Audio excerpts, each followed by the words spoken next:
जय हिंद दोस्तों। आप सभी लोग का बहुत बहुत स्वागत है। तो जुलाई के टॉप 20 क्वेश्चंस को हम लोग देखेंगे। ये वो क्वेश्चंस हैं जिनका बहुत ज़्यादा चांस है एग्जामिनेशन में आने का। और इसी तरीके से हम लोग बीच बीच में अपने जब भी मंथली और जो पिछले 10 महीने के करंट अफेयर्स हैं अक्टूबर से जून के बीच में जैसे जैसे टॉपिक वाइज कंप्लीट होते जाएंगे, हम लोग बीच में टॉप 20, टॉप 30, टॉप 40 क्वेश्चंस इस तरीके से एग्जामिनेशन से पहले काफ़ी बार देखेंगे, ताकि आप लोगों को करंट अफेयर्स में बहुत ज़्यादा कॉन्फिडेंस आ जाए। चलिए स्टार्ट करते हैं। सबसे पहला सवाल है, जब भारत की नई भारतीय न्याय संहिता 2023 अभी हाल ही में लागू किया गया है, इसके तहत जो पहली एफआईआर उत्तर प्रदेश में दर्ज की गई है पुलिस स्टेशन में, आपको ये बताना है कौन सा ऐसा जिला है उत्तर प्रदेश का जहां पर पहला एफआईआर इस भारतीय न्याय संहिता 2023 के अंतर्गत रजिस्टर हुई है, दर्ज की गई है, और वो पहला केस है, पहला एफआईआर है। आपके सामने चार ऑप्शन है, मुरादाबाद में दर्ज किया गया है, मेरठ में, सहारनपुर में या फिर अमरोहा में। तो इसका राइट आंसर क्या हो जाएगा? डी, अमरोहा में। तो यानी भारतीय न्याय संहिता 2023 के लागू होने के बाद से पहला एफआईआर इस भारतीय न्याय संहिता 2023 के अंतर्गत उत्तर प्रदेश के अमरोहा जिला के पुलिस स्टेशन में दर्ज किया गया है। और ये जो पहला एफआईआर दर्ज किया गया है, ये सेक्शन 106 जो है, जो भारतीय न्याय संहिता की धारा 106 है, उसके तहत दर्ज किया गया है एफआईआर। और ये अमरोहा के रेहरा पुलिस स्टेशन में दर्ज किया गया है। इस सेक्शन में 106, अगर मान लीजिए एक लाइन में आपसे और भी पूछ दे कि सेक्शन 106 जो है वो किससे जुड़ा हुआ है, तो ये लापरवाही के कारण मौत जब हो जाती है किसी की, तो उसके लिए ये दर्ज किया जाता है सेक्शन 106 भारतीय न्याय संहिता 2023 के अंतर्गत। अगला सवाल है, कौन सा देश दुनिया का पहला ऐसा देश बन चुका है जिसने अपने फौना यानी कि जो उसके जीव जंतु हैं, उसके देश में पाए जाने वाले जो भी जीव जंतु हैं, उसकी पूरी एक लिस्ट या सूची तैयार की है? ऐसा तैयार करने वाला दुनिया का पहला कौन सा देश बन गया है? तो ये बन चुका है अपना भारत। सी ऑप्शन इंपॉर्टेंट है, इसको ध्यान रखिएगा। तो अभी क्या हुआ है कि 109वां स्थापना दिवस मनाया गया है जूलॉजिकल सर्वे ऑफ इंडिया का। इसका हेडक्वार्टर कोलकाता में है, तो वहीं पर इसे मनाया गया था। उसी के उपलक्ष्य में इस पूरे लिस्ट को जारी किया है भारत ने। उसमें पूरे भारत के जीव जंतुओं के बारे में लिस्ट में आपको देखने को मिल जाएगा, और ऐसा करने वाला भारत जो है वो दुनिया का पहला देश बन चुका है। अगला सवाल है, हाल ही में कोलंबो प्रोसेस मीटिंग जो कि जिनेवा में संपन्न हुई, उसको किसने चेयर किया है? यानी हाल ही में किस देश ने जिनेवा में कोलंबो प्रक्रिया बैठक की अध्यक्षता की? चाइना ने किया, श्रीलंका ने किया, इंडिया ने किया या फिर जापान ने किया? तो इसका राइट आंसर क्या हो जाएगा? सी, इसमें भी अपना भारत है, और इसका राइट आंसर सी है। और ये इंपॉर्टेंट क्यों है? ये इंपॉर्टेंट क्यों है आगे हम देखेंगे। देखिए, बस इतना सा पहले ये देख लीजिए कि जो कोलंबो प्रोसेस है 2003 में से स्थापित किया गया था। तो ऐसा नहीं है कि 1-2 साल पहले इसे स्थापित किया गया है, कई साल हो चुका है इसे स्थापित हुए।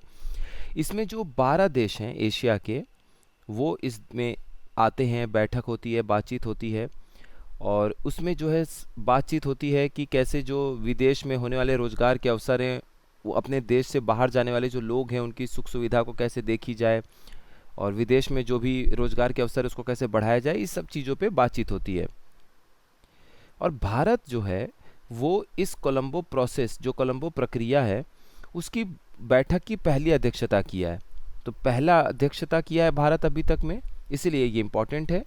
तो भारत ने जिनेवा में स्थायी प्रतिनिधि स्तर की बैठक में कोलंबो प्रक्रिया के अध्यक्ष के रूप में अपनी पहली बैठक की अध्यक्षता की है।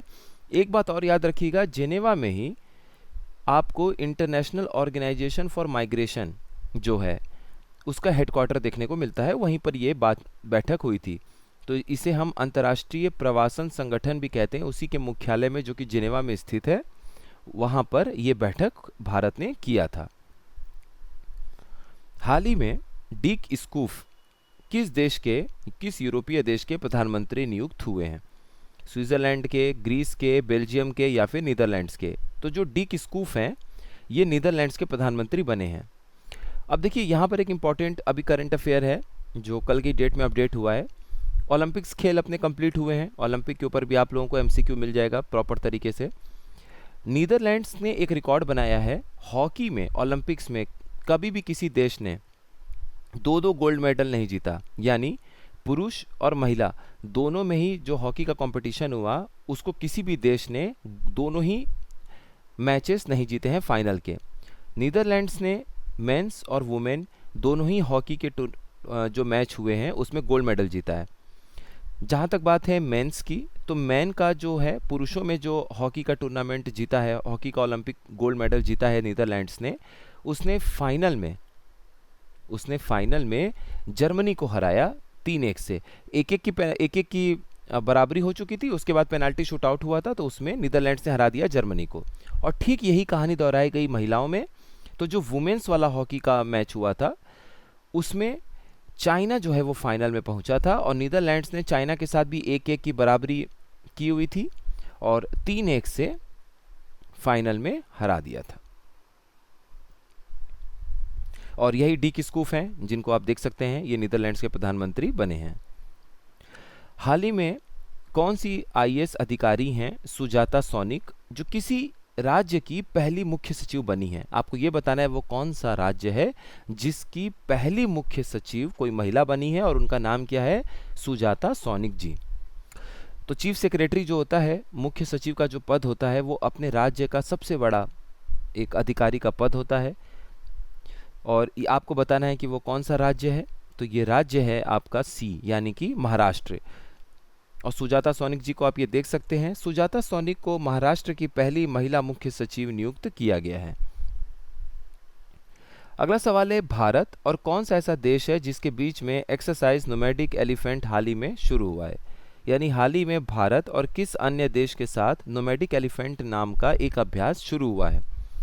और ये 4 देश हैं और अगर आप फिगर पे भी ध्यान देंगे तो भारत और मंगोलिया के बीच में ये जॉइंट एक्सरसाइज संयुक्त अभ्यास किया गया और ये देश कौन सा हो गया? भारत और मंगोलिया, जिसके बीच में नोमैडिक एलिफेंट एक्सरसाइज किया गया है। ये इंपॉर्टेंट इसलिए है क्योंकि इसका 16वां संस्करण जो अभी हुआ है वो आपका विदेशी प्रशिक्षण बोर्ड है, नोड है यहाँ पे उमरोई मेघालय में ही अक्सर आप सुनेंगे। जितने भी भारत में सैन्य अभ्यास होते हैं अधिकतर वो उमरोई मेघालय में ही आपको देखने को मिलता है। तो यही इसका आंसर हो जाएगा। 16वां एडिशन जो है, 16वां संस्करण भारत और मंगोलिया के बीच में ज्वाइंट मिलिट्री एक्सरसाइज का नोमैडिक एलिफेंट का वो फॉरेन ट्रेनिंग नोड यानी कि विदेशी प्रशिक्षण नोड उमरोई मेघालय में शुरू हुआ। अगला सवाल है, what is the name of the recently developed India's first indigenous anti radiation missile? यानी हाल ही में जो विकसित किया गया है भारत की पहली स्वदेशी एंटी रेडिएशन मिसाइल, भारत की पहली स्वदेशी एंटी रेडिएशन मिसाइल है ये। आपको बताना है इसका नाम क्या है। क्या ये अवतार 1 है, क्या ये प्रहार 1 है, क्या ये संघारम 1 है या फिर ये रुद्रम 1 है? तो इसका नाम क्या हो जाएगा? डी, रुद्रम 1। तो रुद्रम 1 ये मिसाइल है, इसको इंडियन एयरफोर्स की सुखोई 30 MKI फाइटर जेट में लगाया गया है। तो ये जो आप जेट फाइटर देख रहे हैं ये है सुखोई 30 MKI और इसके अंदर जो आप ये मिसाइल देख रहे हैं ये है रुद्रम 1 और पहला एंटी रेडिएशन मिसाइल है जो कि भारत ने खुद बनाया है। तो बहुत इंपॉर्टेंट ये क्वेश्चन है। अगला सवाल है, किन्हें हाल ही में पहला याद रखिएगा के सरस्वती अम्मा अवार्ड से नवाजा गया है? यानी हाल ही में प्रथम के सरस्वती अम्मा पुरस्कार से किसे सम्मानित किया गया है? अरुंधति रॉय जी को, अरविंद अडीग जी को, पी गीता जी को या झुम्पा लहरी जी को? तो इसका राइट आंसर क्या हो जाएगा? सी, पी गीता। और आप जिनको फिगर में भी फोटो में देख रहे हैं ये हैं पी गीता जी। तो पी गीता जी एक लेखिका, आलोचक और नारीवादी कार्यकर्ता रह चुकी हैं और इसीलिए इनको इस सम्मान से नवाजा गया है। अगला सवाल है, हाल ही में भारत और किस देश के बीच में मैत्री नामक सैन्य अभ्यास आयोजित किया गया था? तो ये मैत्री जो सैन्य अभ्यास है ये भारत और कौन सा दूसरे देश के बीच में हाल ही में आयोजित किया गया? Singapore Bharat, Indonesia Bharat, Thailand Bharat या फिर मलेशिया और भारत के बीच में? इसका राइट आंसर क्या हो जाएगा? थाईलैंड, सी। और यहाँ पर इमेज पे भी अगर आप फोकस करेंगे, भारत और थाईलैंड की जो आर्म फोर्सेस हैं वो साथ में बैठ के इन्होंने फोटोग्राफी किया। तो ये है भारत और थाईलैंड का जॉइंट एक्सरसाइज, नाम है मैत्री। इसको ध्यान रखिएगा। और ये कहाँ पर हुआ है? देखिए इंपॉर्टेंट क्यों है? इंपॉर्टेंट एक तो ये इसलिए है कि ये 6 साल के बाद हुआ है। हालांकि ये हुआ है थाईलैंड में लेकिन इम्पोर्टेंट इसलिए है कि लगभग 5 सालों के बाद हुआ है, क्योंकि देखिए उमरोई मेघालय अभी हमने ऊपर देखा था, तो 5 साल पहले 2019 में मैत्री एक्सरसाइज थाईलैंड और भारत के बीच में उमरोई में हुआ था। 5 सालों के बाद अब 1 से 15 जुलाई के बीच में ये आपका फोर्ट वचीराप्रकान करके ताक प्रांत में है थाईलैंड में, वाचीराप्रकन में वहाँ थाईलैंड का एक ताक प्रांत है, वहीं पे हुआ है ये। तो हमारे लिए ये इंपॉर्टेंट नहीं है, ये इंपॉर्टेंट है कि ये जो एक्सरसाइज है मैत्री वो भारत और थाईलैंड के बीच में 5 सालों के बाद हुआ है।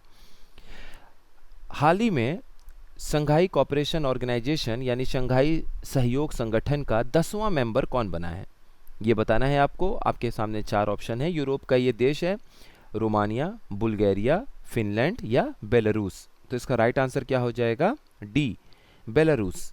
बेलारूस जो है वो 10वां सदस्य बना है शंघाई सहयोग संगठन का। और ये जो शंघाई कोऑपरेशन ऑर्गेनाइजेशन का समिट था ये अस्ताना में हुआ था कजाकिस्तान में। ये 24वां समिट था, 24वां शिखर सम्मेलन था एससीओ का, इसको आपको ध्यान रखना चाहिए। बाकी ये पिछली बातें इसको भी ध्यान रखिए कि भारत और पाकिस्तान ने 2017 में एससीओ का सदस्यता को ग्रहण किया था। ईरान 2023 में ज्वाइन किया था 9वें मेंबर के रूप में।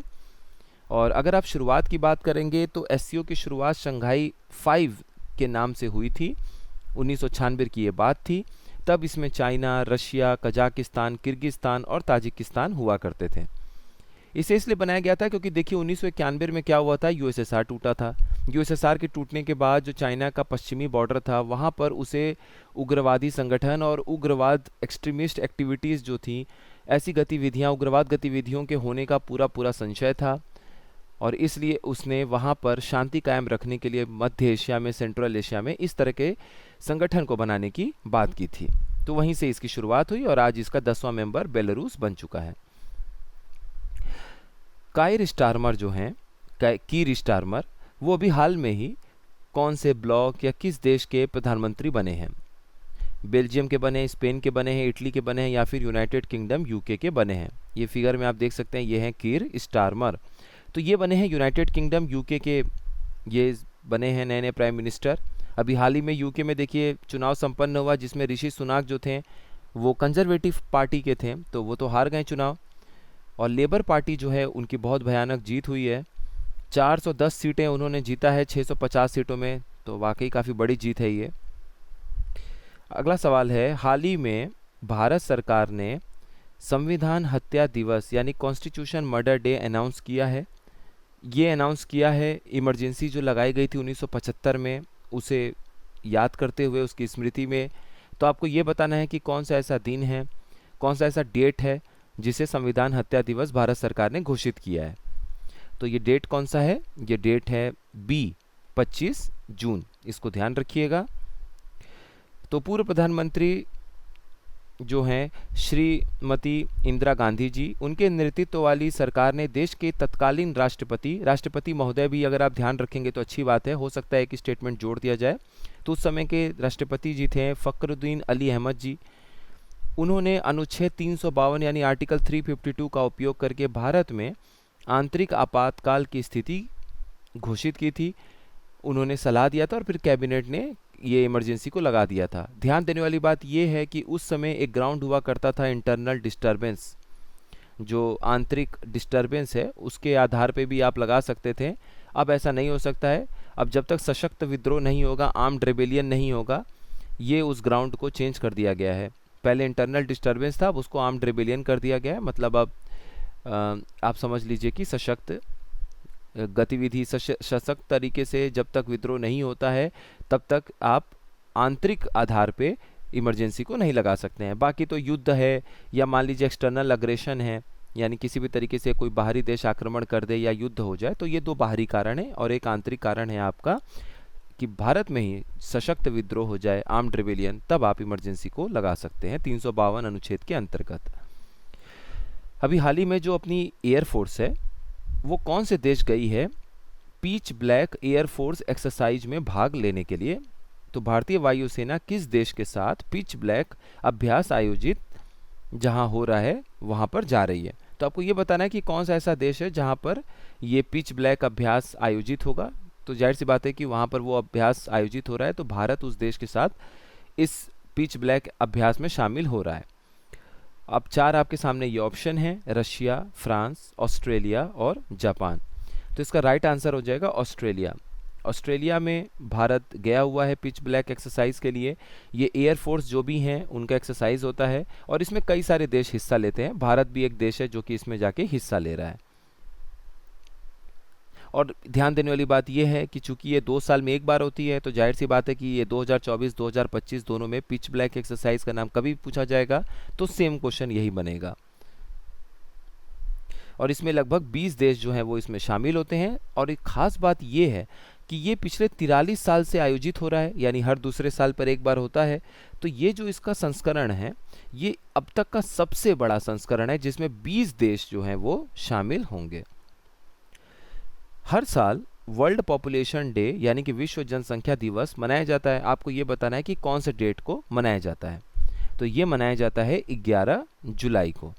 अब इसके पीछे कुछ खास चीज़ें वो हम देख लेंगे। उसके पहले ये देख लेते हैं कि इसका थीम या विषय क्या था। तो इसका थीम था leave no one behind, count everyone, यानी किसी को पीछे ना छोड़ो और सभी को हमें गिनना है। ये विश्व जनसंख्या दिवस यानी वर्ल्ड पॉपुलेशन डे 2024 का थीम था, विषय था। अब देखिए हुआ क्या था। 1987 की बात थी। 11 जुलाई जो अभी हम लोग वर्ल्ड पॉपुलेशन डे विश्व जनसंख्या दिवस मना रहे हैं, तब 11 जुलाई 1987 एक ऐसा समय था जब 500 करोड़ पूरी दुनिया का जनसंख्या हो गया था, यानी 5 बिलियन हो गए थे हम लोग। आज हम 800 करोड़ पे खड़े हैं। 2022 में ही 800 करोड़ जनसंख्या पूरी दुनिया में हमने पूरा कर लिया है। तो 1987 के बाद इस पे चर्चा होने लगा कि अब पूरी दुनिया की आबादी हो गई है 500 करोड़।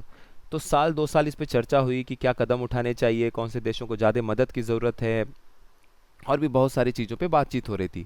तो 2 साल के बाद सन 1989 में इस बात को तय किया, संयुक्त राष्ट्र में किया गया कि हमें 11 जुलाई, ये वो जो डेट है जो 1987 में 500 करोड़ की जनसंख्या हमने पार कर ली थी, उसे अब से हम लोग विश्व जनसंख्या दिवस यानी वर्ल्ड पॉपुलेशन डे के रूप में मनाएंगे। और तब से जो है वो वर्ल्ड पॉपुलेशन डे हम मना रहे हैं। ये पीछे की ब्रीफ हिस्ट्री है।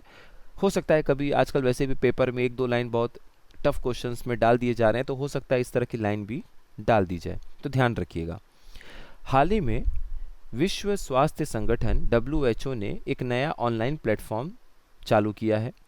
उस नए ऑनलाइन प्लेटफॉर्म से क्या होगा कि पूरी दुनिया में जो भी चिकित्सा के प्रौद्योगिकी हैं, यानी कि जो भी मेडिकल टेक्नोलॉजीज़ हैं, उसके बारे में आपको पता चल जाएगा।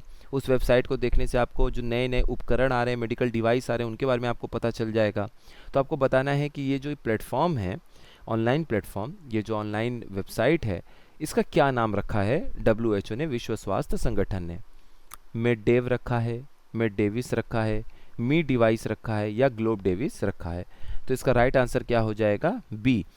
ME का मतलब मेडिकल, DE किससे आया? डिवाइस से, I से इंफॉर्मेशन, और S से सिस्टम, यानी चिकित्सा उपकरण सूचना प्रणाली। हिंदी में अगर आप बोलेंगे तो चिकित्सा उपकरण सूचना प्रणाली, ये हो जाएगा मेडिकल डिवाइस इंफॉर्मेशन सिस्टम। और WHO की अगर बात हो रही है तो इसके हेडक्वार्टर को भी देख लेते हैं। हेडक्वार्टर कहाँ पर है इसका? इसका हेडक्वार्टर है स्विट्ज़रलैंड में, इस बात को ध्यान रखिएगा। और 7 अप्रैल जो है 1948 में, उस समय विश्व स्वास्थ्य संगठन की स्थापना की गई थी 7 अप्रैल 1948 में। और इसलिए हम लोग हर साल 7 अप्रैल को क्या मनाते हैं? हम लोग मनाते हैं विश्व स्वास्थ्य दिवस, यानी वर्ल्ड हेल्थ डे। तो अब से देखिए 2 चीज़ तैयार हो गया। वर्ल्ड हेल्थ डे अलग अलग से भी अगर कहीं मैच द कॉलम में लिखा होगा 7 अप्रैल, तो आप समझ जाइएगा कि यही आंसर है, क्योंकि 7 अप्रैल 1948 को विश्व स्वास्थ्य संगठन WHO की स्थापना की गई थी। और उसी की स्मृति में हर साल 7 अप्रैल को हम लोग विश्व स्वास्थ्य दिवस मनाते हैं। बस इस बात को ध्यान रखिएगा। चीज़ों को लिंक करने से बहुत हद तक आसान हो जाता है। अगला सवाल है, किस कंपनी में अभी हाल ही में दुनिया का पहला CNG से चलने वाला मोटरसाइकिल बनाया है? यानी हाल ही में किस कंपनी ने दुनिया की पहली CNG चालित मोटरसाइकिल लॉन्च की है? और आपके सामने ये बाइक का मॉडल भी दिख रहा है। 4 ऑप्शन है आपके सामने। हीरो मोटोकॉर्प ने ऐसा बनाया है बाइक, TVS ने बनाया है, बजाज ने बनाया है, या फिर सुजुकी ने बनाया है। तो इसका राइट आंसर क्या हो जाएगा? बजाज। और ये जो बाइक आपको देख रही है, इसका नाम है बजाज फ्रीडम 125। तो बजाज की अपनी एक सब्सिडरी कंपनी है, सबसे जो उनकी मेन एक कंपनी है वो है बजाज ऑटो। तो बजाज ऑटो ने हाल ही में दुनिया की पहली सीएनजी चालित मोटरसाइकिल बनाई है जिसका नाम है बजाज फ्रीडम 125। देखिए इसमें है क्या, ये बाइक में दो चैम्बर है, एक में पेट्रोल आप भर सकते हैं, अभी तक तो देखिए पेट्रोल से चल रही है गाड़ी, तो आधे में आप पेट्रोल भरिए और आधे में एक चैम्बर में आप सीएनजी भर लीजिए। तो सीएनजी का खर्चा वैसे भी पेट्रोल की तुलना में बहुत ज़्यादा कम है और आपकी जो दूरी होगी वो भी ज़्यादा कवर करेगी, डबल कवर करेगी। इसकी वजह से ये बाइक जो है वो काफ़ी बेहतर हो चुकी है और इसका जो दाम है उसको भी कम किया गया है। किस देश ने नाटो समिट आयोजित किया 3 दिन का, यानी 9 जुलाई से 11 जुलाई तक जो नाटो की समिट थी, नाटो का शिखर सम्मेलन था, वो किस देश में 3 दिवसीय नाटो समिट या 3 दिवसीय नाटो शिखर सम्मेलन का आयोजन किया गया 9 से 11 जुलाई तक। जर्मनी ने किया था, फ्रांस ने किया था, यूएसए ने किया था और फिनलैंड ने किया था। ये इंपॉर्टेंट क्वेश्चन है, बहुत इंपॉर्टेंट क्वेश्चन है। क्यों है अभी आपको पता चल जाएगा खुद ही। तो इसका राइट आंसर पहले देख लेते हैं, ये है यूएसए। अमेरिका ने 9 से 11 जुलाई 2024 तक 3 दिवसीय नाटो शिखर सम्मेलन की मेजबानी की थी और ये इंपॉर्टेंट इसलिए है क्योंकि ये नाटो का 75वां वर्षगांठ इस साल मनाया जा रहा है, इसलिए ये इंपॉर्टेंट है। और अगला जो 2025 में नाटो की समिट होगी वो द हेग में होगी, जो कि नीदरलैंड्स में। एक करंट अफेयर की वीडियो में मैं आप लोगों से माफ़ी चाहूँगा, नीदरलैंड्स की राजधानी मैंने द हेग बता दिया था गलती से, वो दूसरी चीज़ बतानी थी। नीदरलैंड्स की राजधानी है एम्स्टरडैम, द हेग उनका एक शहर है, वो उसकी राजधानी नहीं है, उसके लिए माफ़ी चाहेंगे आपसे। तो ये नाटो की जो 75वीं एनिवर्सरी है वो इस समय चल रही है और नाटो से जुड़े हुए जो भी प्रश्न हैं वो इम्पोर्टेंट हो जाते हैं। और नीदरलैंड्स का भी हम लोगों ने देख ही लिया कि पहले वो देश बने हैं जो कि हॉकी में 2-2 गोल्ड उन्होंने लाया, मेंस और वुमेन्स दोनों ही जो फाइनल है वो उन्होंने जीता और 2 गोल्ड मेडल उनको ओलंपिक में देखने को मिला। फाइनल में उन्होंने महिलाओं की अगर बात करें तो चाइना को हराया और पुरुषों के हॉकी फाइनल में ओलंपिक्स में बात करें तो उन्होंने जर्मनी को हराया।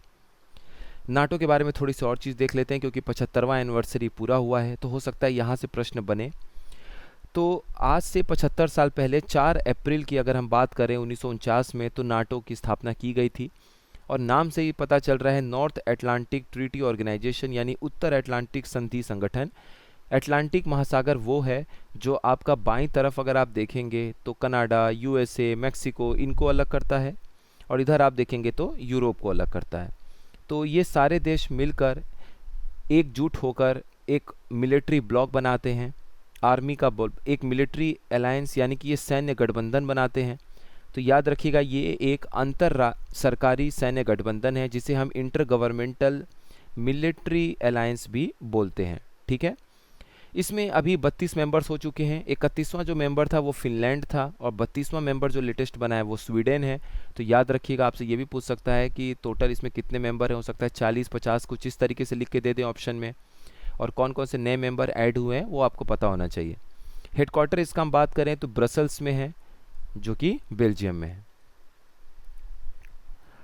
हाल ही में राचेल रीव्स किस देश या ब्लॉक की पहली महिला वित्त मंत्री बनी है? तो वो राचेल रीव्स जो हैं वो कौन से देश या ब्लॉक की फर्स्ट वुमेन फाइनेंस मिनिस्टर बनी है, ये आपको बताना है। यूनाइटेड किंगडम की बनी है, स्पेन की बनी है, कनाडा की बनी है या फिर फिनलैंड की बनी है? तो इसका राइट आंसर क्या हो जाएगा? ए, राचेल रीव्स जो है कि वो यूनाइटेड किंगडम की पहली महिला फाइनेंस मिनिस्टर बनी है, ये आपको याद रखना चाहिए। और बाकी हम लोगों ने काफ़ी कुछ पहले भी डिस्कशन कर लिया है ऊपर, तो इसको एक बार आप लोग देख लीजिएगा। अगला सवाल है, हाल ही में ईरान के नए राष्ट्रपति कौन बने हैं जुलाई 2024 में? तो 4 ऑप्शन है आपके पास, हसन रूहानी जी, मोहम्मद खातमी, अली खमैनी या फिर मसूद पेजेशकियान। तो डी ऑप्शन इसका राइट आंसर है। मसूद पेजेशकियान जी जो हैं वो ईरान के नए राष्ट्रपति बने हैं जुलाई 2024 में। और ईरान की अगर करेंसी की बात की जाए तो वो रियाल है, यानी ईरानी मुद्रा को हम रियाल के नाम से भी जानते हैं। और आखिरी सवाल है, कौन से राज्य सरकार है जिसने हाल ही में एक मेजर इन्वायरमेंटल इनिशिएटिव की शुरुआत की जिसका नाम था मित्र वन, यानी मित्र वन नाम से ही पता चल रहा है फ्रेंडशिप फॉरेस्ट। ऐसा वो वृक्षारोपण जन अभियान 2024 के तहत वो बना रहे हैं मित्र वन। और कौन सा राज्य है आपको ये बताना है। यानी किस राज्य सरकार ने वृक्षारोपण जन अभियान 2024 के हिस्से के रूप में मित्र वन यानी मैत्री वन नामक एक प्रमुख पर्यावरणीय पहल का अनावरण किया है। आपके सामने 4 ऑप्शन हैं, उत्तर प्रदेश, मध्य प्रदेश, राजस्थान और महाराष्ट्र। तो फोटो में भी आप देख सकते हैं, इमेज में ये हैं अपने मुख्यमंत्री श्री योगी आदित्यनाथ जी, और अपना ये राज्य है उत्तर प्रदेश जिसने ये शुरू किया है। तो नेपाल बॉर्डर के पास में मित्र वन बनाया जाएगा और ये वृक्षारोपण जन अभियान 2024 का एक हिस्सा है।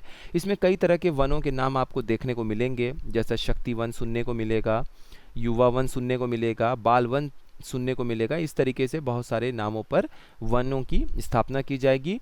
एक खास बात ये ध्यान रखिएगा, क्योंकि इस पे बहुत ज़्यादा फोकस किया गया है, 35 करोड़ पौधे लगाए जाएंगे उत्तर प्रदेश और नेपाल की सीमाओं पर। तो ये 35 करोड़ जो है इसको काफ़ी हाईलाइट किया गया था। हो सकता है भूले भटके ये फैक्ट डाल दिया जाए सवाल में, क्योंकि मल्टीपल ऑप्शंस दिए जा रहे हैं आजकल, तो 2-2 स्टेटमेंट, मल्टीपल स्टेटमेंट वाले सवाल आ रहे हैं। तो हो सकता है आपसे ये हो कि 1 करोड़ पौधों का टारगेट था, 10 करोड़ था, 20 करोड़ था, 100 करोड़ था। तो इस तरीके से वो घुमाते हैं। तो इसका राइट आंसर हो जाएगा 35 करोड़ जो पौधे हैं वो उत्तर प्रदेश और नेपाल की सीमाओं पर हरियाली बढ़ाने के लिए लगाए जाएंगे। तो टॉप 20 सवाल हमारे पूरे हो गए। मिलते हैं फिर नेक्स्ट इन्फॉर्मेटिव वीडियो में। आप सभी लोगों का बहुत बहुत धन्यवाद।